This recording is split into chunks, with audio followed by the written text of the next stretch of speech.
Hello students, welcome to Vidya school. आज हम class 12 Bihar board का इंग्लिश का chapter 1 Indian civilization and culture का पैराग्राफ 1 से 6 तक समझने की कोशिश करेंगे।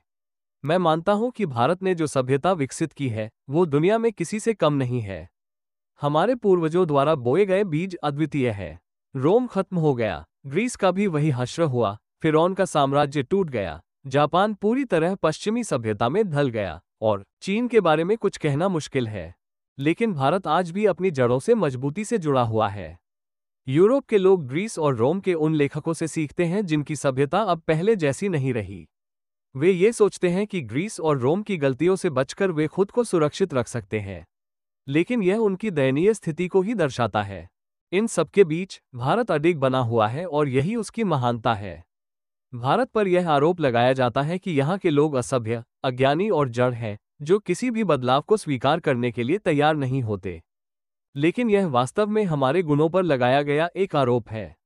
जो कुछ हमने अनुभव की कसौटी पर परखा और सत्य पाया है, उसे हम आसानी से बदलने का साहस नहीं करते।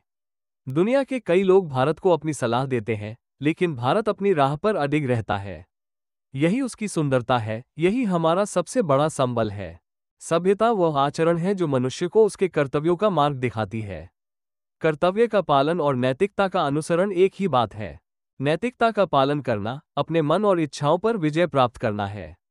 ऐसा करने से हम स्वयं को पहचान पाते हैं। गुजराती भाषा में सभ्यता का अर्थ ही सदाचरण होता है। यदि यह परिभाषा सही है तो जैसा कि कई लेखकों ने दिखाया है, भारत को किसी से कुछ भी सीखने की आवश्यकता नहीं है और ऐसा ही होना चाहिए। हम देखते हैं कि मन एक बेचैन पक्षी की तरह है, जितना अधिक उसे मिलता है उतना ही अधिक वह चाहता है, फिर भी वो कभी संतुष्ट नहीं होता। जितना अधिक हम अपनी इच्छाओं को पूरा करने की कोशिश करते हैं, उतनी ही वे बेलगाम हो जाती है। इसलिए हमारे पूर्वजों ने हमारी इच्छाओं पर एक सीमा निर्धारित की।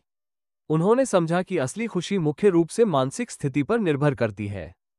एक व्यक्ति केवल इसीलिए खुश नहीं होता क्योंकि वो अमीर है, और न ही कोई गरीब होने के कारण दुखी होता है। अक्सर देखा जाता है कि अमीर लोग भी दुखी रहते हैं, जबकि गरीब लोग खुशहाल जीवन जीते हैं। दुनिया में करोड़ों लोग हमेशा गरीब रहेंगे। इन सभी बातों को ध्यान में रखते हुए हमारे पूर्वजों ने हमें विलासिता और भोग विलास से दूर रहने की सलाह दी। हम आज भी उसी प्रकार के हल का उपयोग करते हैं जो हजारों साल पहले था। हमारे घर भी वही रूप बनाए हुए हैं जो पहले थे, और हमारी पारंपरिक शिक्षा प्रणाली भी ज्यों की त्यों बनी हुई है।